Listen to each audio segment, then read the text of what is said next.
Alhamdulillah nahmaduhu wa nasta'inuhu wa nastaghfiruhu wa nu'minu bihi wa natawakkalu alaihi wa na'udzu billahi min syururi anfusina wa min sayyiati a'malina may yahdihillahu fala mudhillalah wa may yudlilhu fala hadiyalah asyhadu an la ilaha illallah wahdahu la syarikalah wa asyhadu anna muhammadan abduhu wa rasuluhu la nabiyya ba'dah Allahumma shalli wa sallim wa barik ala sayyidina Muhammad wa ala alihi wa ashabihi wa mawalah la haula wa la quwata illa billah.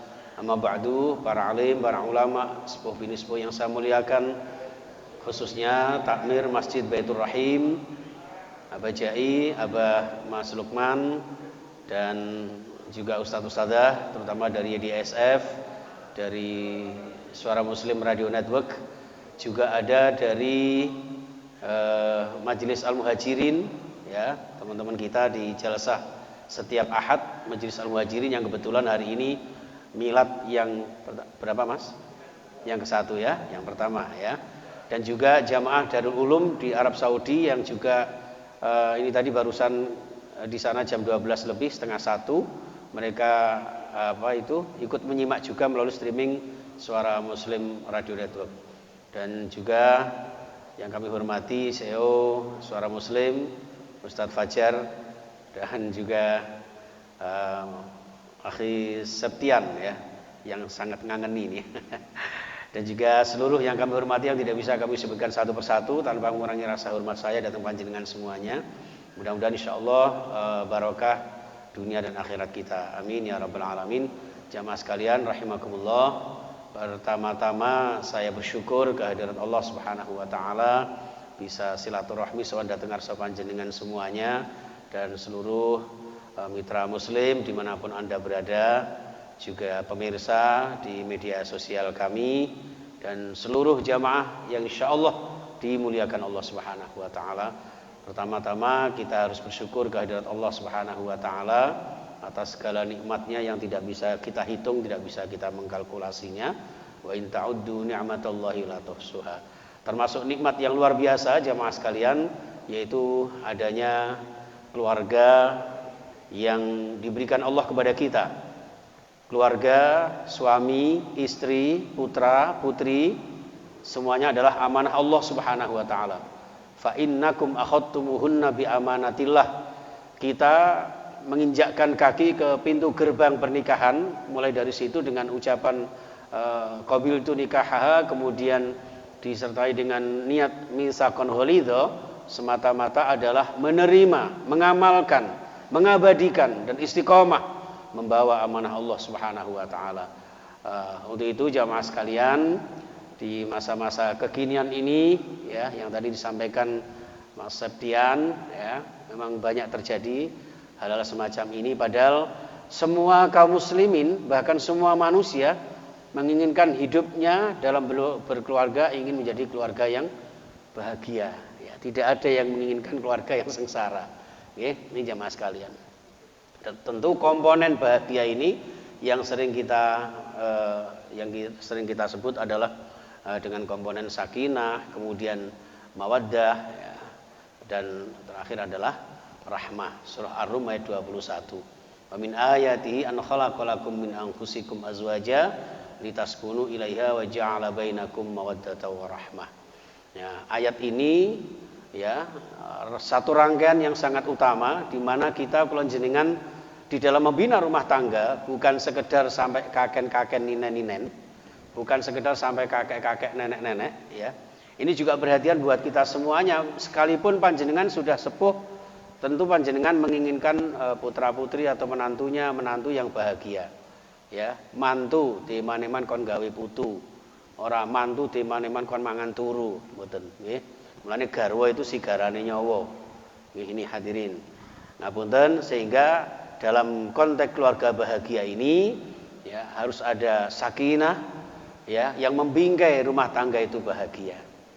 Nah, untuk menjadi keluarga yang sakinah maka ada mawaddah, cinta yang cenderung kepada nafsu fisik saja, tapi kemudian disertai dengan rahmah. Dengan rahmah inilah walau sampai kapanpun ya rumah tangga kita akan senantiasa kita jalin dengan penuh kebahagiaan, bahkan sampai nanti terkenang sepanjang zaman sampai ke surga Allah Subhanahu wa taala.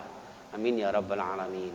Jamaah sekalian rahimakumullah, tentu seperti yang disampaikan tadi bahwa akhir-akhir ini memang banyak problematika kehidupan berumah tangga, kehidupan berkeluarga, Bapak Ibu nggih.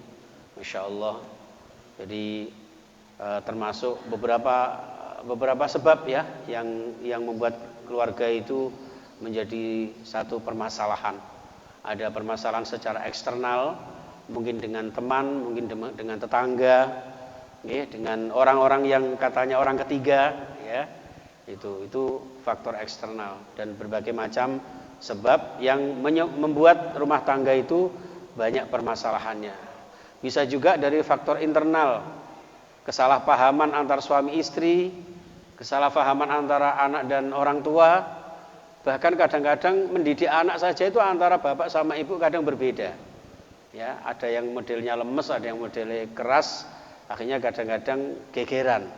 Dan ini kula jenengan mboten menggathukkan ya, tidak mengkolaborasikan antara faktor-faktor ini, maka akan menjadi satu permasalahan dalam kehidupan berumah tangga. Belum lagi masalah ekonomi, terutama di masa pandemi. Maka di masa pandemi ini kita benar-benar terasa, dan mudah-mudahan dengan berakhirnya mulai menyusutnya virus ini, mudah-mudahan semakin sirna. Apalagi dengan ditandai suara muslim baru pertama kali ini Mas Septian ya, untuk membuka kembali safari subuh. Mudah-mudahan istiqomah. Dan ini juga pertama kali ya Pak Lukman nggih, untuk mengisi di ahad keempat ya. Biasanya ahad kelima. Jadi ahad keempat dibuka dengan suara muslim. Mudah-mudahan bermanfaat untuk seluruh umat. Ya, amin ya rabbal alamin. Nah, tentu jamaah sekalian semuanya membutuhkan solusi. Solusinya apa? Yaitu wujudkan baiti jannati. Baiti jannati itu jamaah sekalian adalah makna dimensi yang pertama, yaitu dimensi membikin rumah tangga itu bahagia, bagaikan kita sudah berada di surga. Di surga di dunia, yaitu ketika satu sama lain saling memahami hak dan kewajibannya. Bisa juga baiti jannati itu rumah tangga yang menghantarkan keluarganya, suami istri, papa mama, ayah bunda, abi umi, dan putra putrinya untuk sampai kepada ridho dan rahmat Allah. Wasari'u ila maghfiratim mir rabbikum wa jannah. Jadi bergegas untuk mengajak keluarga kula jenengan untuk kemudian menjadi ahli surga. Maka ada satu hadis secara spesial, zayyinu buyutakum bis-shalah wa qiraatil Quran. Hiasilah rumah tangga kalian dengan bacaan-bacaan Al-Quran dan juga sholat tentunya. Ini gambaran kita menuai bahagia laksana surga di rumah tangga kita. Ini jamaah sekalian rahimakumullah. Nah, untuk mewujudkan baiti jannati ini, maka nikah itu kan dari bahasa Indonesia apa Pak? N-I-K-A-H gitu. N itu niatkanlah, I ibadah, ya, K keluarga, A akan harmonis. Niatkanlah ibadah maka keluarga akan harmonis. Sing nom-nom nggih. Ini ndak apa itu wis biasa ya. Kalau orang muda manten anyar, bahagia, sejahtera, manggilnya sayang-sayangan itu wajar. Yang luar biasa itu kalau panjenengan sudah sepuh-sepuh ngeten iki nggih, tapi tetap sayang. Kenapa? Karena niatnya ibadah. Kalau sudah niatnya ibadah, mau baik mau buruk, insya Allah sama-sama dijalani bersama. Maka doanya Rasulullah ketika mendoakan sahabat Ali, barakallahu laka wa baraka alaika wa jama'a bainakuma fi khair. Kebaikan maupun keburukan, nikmat maupun musibah, senang maupun susah disertai dengan barakah Allah Subhanahu wa taala. Karena memang rumah tangga itu enggak selamanya berjalan mulus. Ini jamaah sekalian, nggih. Nah, disinilah maka kemudian kita harus benar-benar menyadari bahwa rumah tangga yang kita wujudkan itu harus benar-benar disertai dengan realita dalam aplikatif ya, untuk kehidupan kita ya, yaitu bismillahirrahmanirrahim. Kita mulai dari sini Bapak Ibu insyaallah nggih. Ini model keluarga Islami masa kini terutama di musim pandemi nggih. Nih. Nah, punten, yang pertama ini Bapak Ibu yang sudah mau menjodohkan putra putrinya juga bisa ini ya, bisa memulai dari sini. Ngapunten ini saya duduk kok nggak patah enak ya. Mohon izin saya berdiri ya Pak. Oke, ngapunten. Bismillah. Oke. Terus model keluarga masa kini, mulai dari pertama Bapak Ibu, kula jenengan meniatkan putra putrinya untuk dinikahkan, ya. Mulai dari pertama ini mas-mas yang mau nikah, Mas Hamim, ya. Kita doakan Majelis Al-Muhajirin ini banyak yang bujang-bujang Bapak Ibu barangkali mau menjodohkan. Mas Bagus, Mas Faisal ya. Lek Faza durung dhisik, Mas Rosi durung dhisik ya. Nggih, jadi itu. Nah, ketika akan menikah, ini prosesi kula jenengan kepingin membentuk rumah tangga yang bahagia. Kalau dalam komponen-komponen ini tidak tersedia, maka bisa jadi rumah tangga kita dipertanyakan kebahagiaannya. Yang pertama, dimulai dari sini. Nggih. Ketika akan menikah jangan niat mencari istri, tapi mencari ya ibu bagi putra-putri kita. Ya, ini. Kemudian sebagai seorang suami ya, nanti kalau yang putri, ibu-ibu ketika mau menikahkan putrinya kepada seorang calon suami, ya niatkanlah untuk mencarikan ayah bagi putra-putrinya. Jadi seperti itu. Kemudian yang kedua, okay, yaitu ketika melamar. Yang kita lamar, yang kita khidbah itu, ya bukan sekedar meminta kepada orang tuanya, tapi langsung kita bersama-sama, ya minta kepada Allah melalui orang tuanya. Jadi niat kita benar-benar dari awal. Maka niatkanlah ibadah, niatkanlah secara ikhlas karena Allah, mulai dari ta'arufan, ya, mulai dari kemudian mengenalkan dan melamar ini. Yang ketiga, jamaah sekalian, karena biasanya di sini sampai jam berapa ya? Biasanya sampai syuruk ya. Kalau ini nanti sampai jam berapa, Mas? Jam 5 nggih? Jam 5 baik. Ini makanya dipercepat ini ya. Ketika akad nikah, nih niatkanlah untuk nikah itu benar-benar kita seakan-akan di hadapan Allah, bukan di hadapan penghulu. Ya. Kalau sudah niatkanlah di hadapan Allah, maka yang kita raih, yang kita cari adalah ridha Allah Subhanahu wa taala. Ya. Ketika kita mengadakan resepsi pernikahan, itu kan ada buku catatan daftar hadir ya Pak. Nah, daftar hadir itu jangan dilihat buahnya berapa, terus kok nyaure gimana. Tidak begitu. Tapi yang kita yakinkan adalah setiap orang yang kita undang untuk rawuh itu benar-benar mereka memberikan doa restu.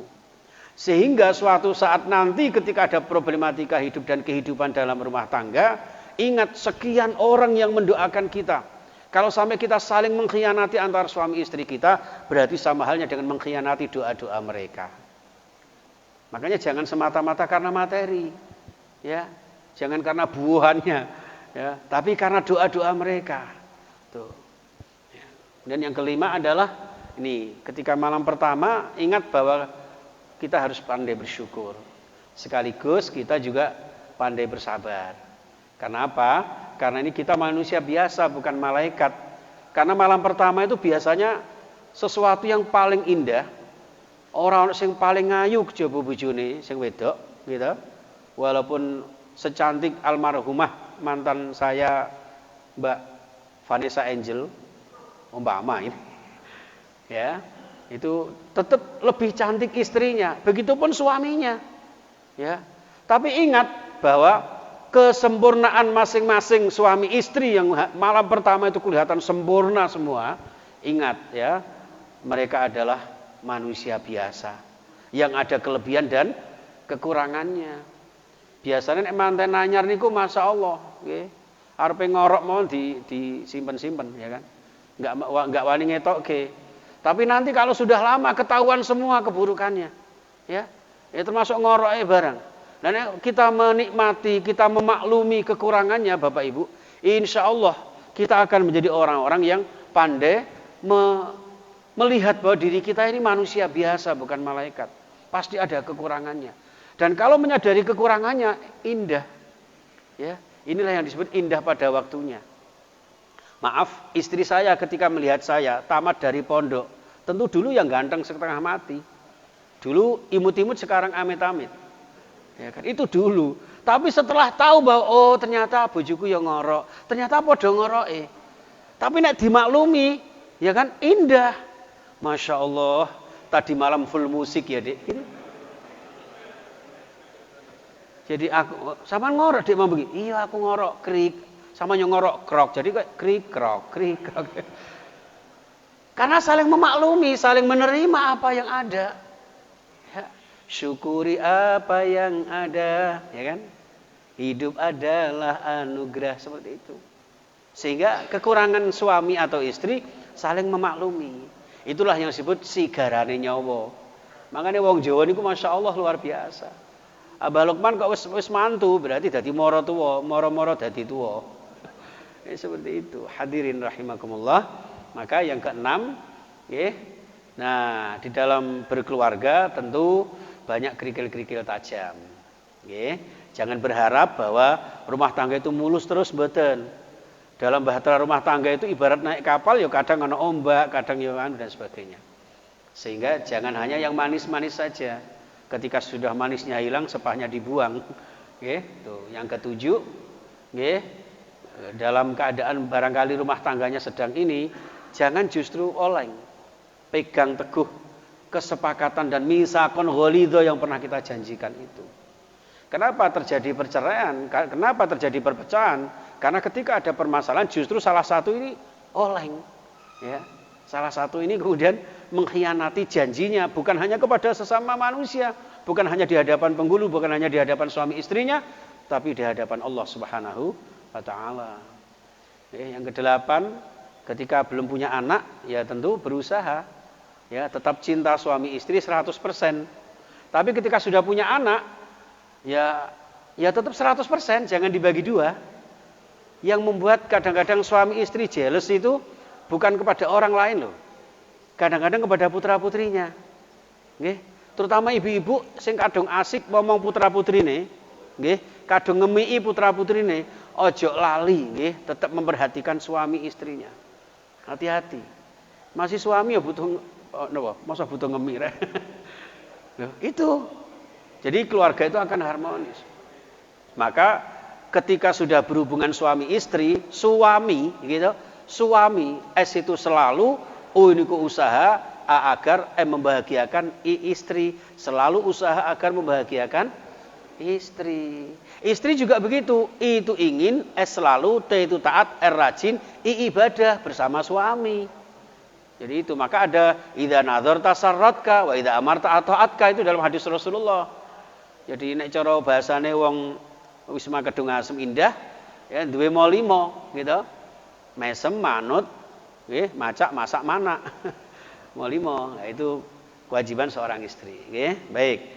Nah, ini hadirin yang ke-10, ketika ekonomi belum membaik, ya, maka bersama-sama mencari jalan secara halal dan baik.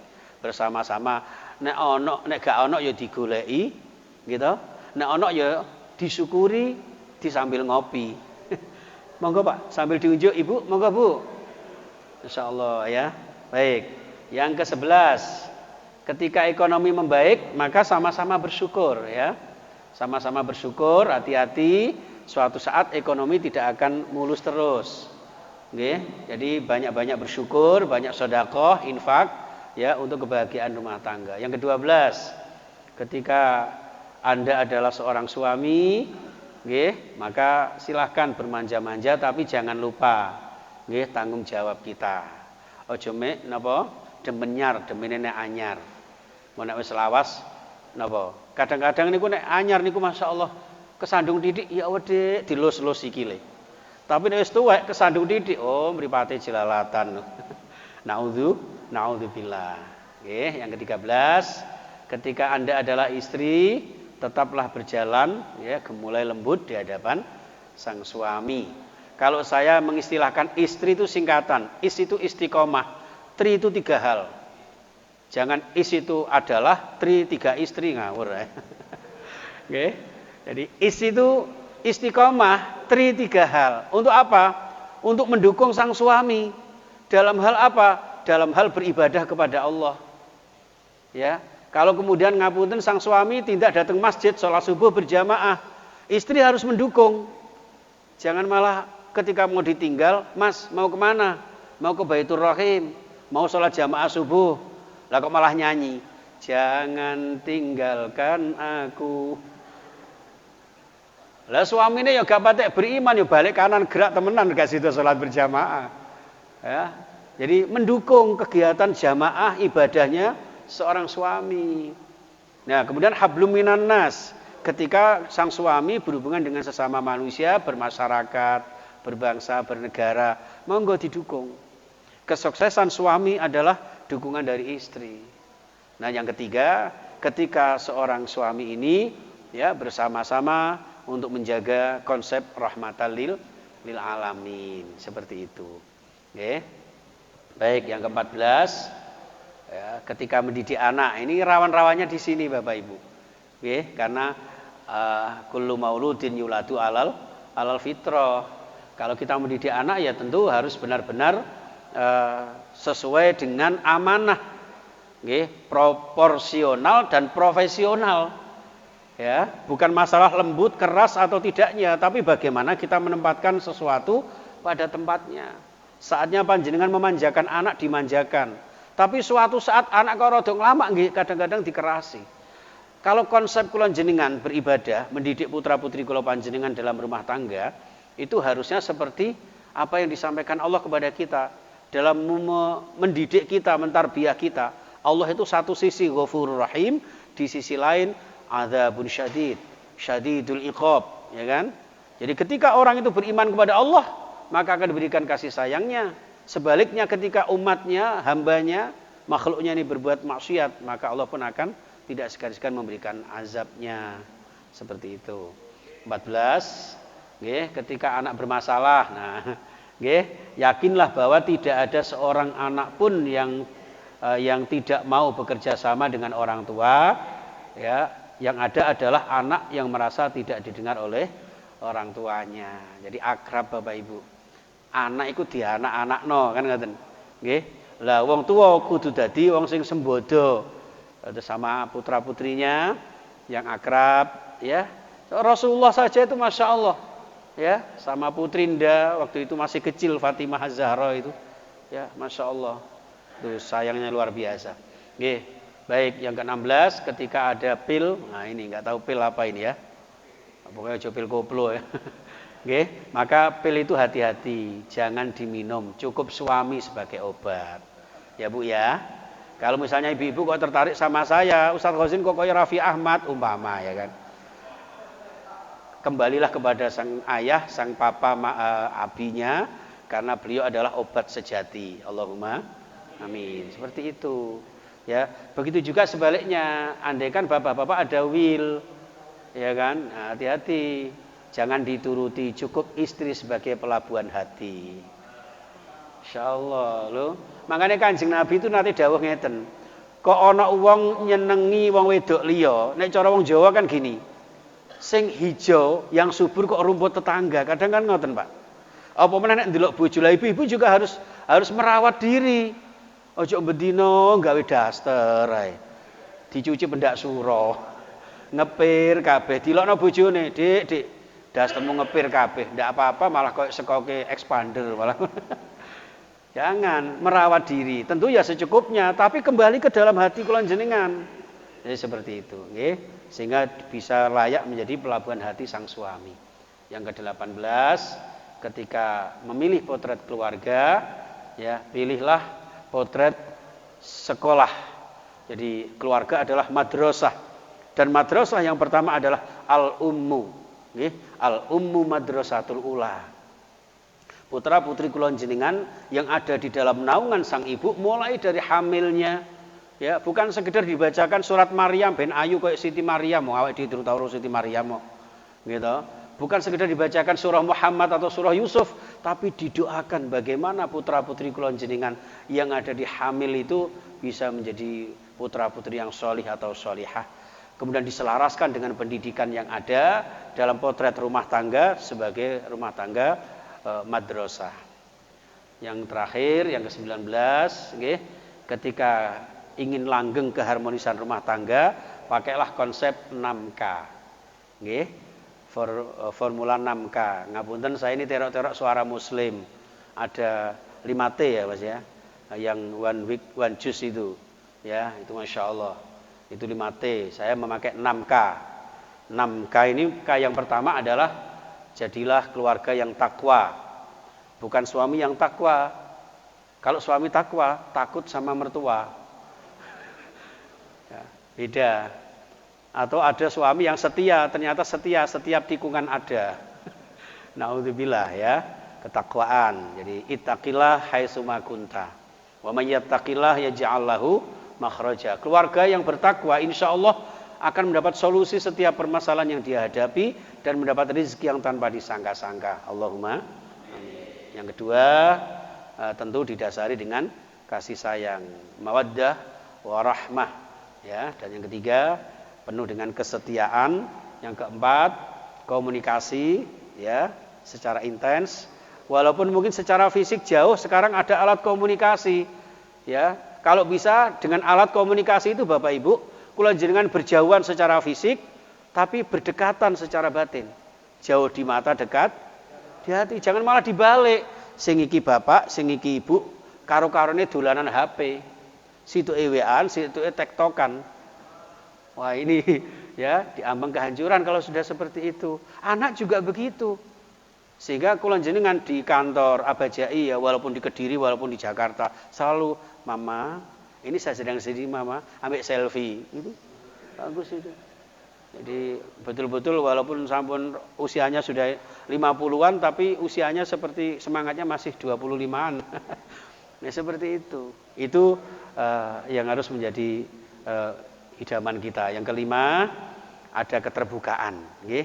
Tidak ada dusta di antara kita. Yang terakhir, ya, nah ini as-sidqu yahdi ilal bir wal bir yahdi ilal jannah. Jadi kejujuran akan membawa kebaikan. Dalam konteks rumah tangga, kalau jenengan jujur, maka insya Allah keluarga akan mujur. Nek gak jujur, keluarganya hajur. Naudzubillah. Baik, Bapak Ibu yang saya muliakan, mungkin itu saja, yang bisa saya sampaikan.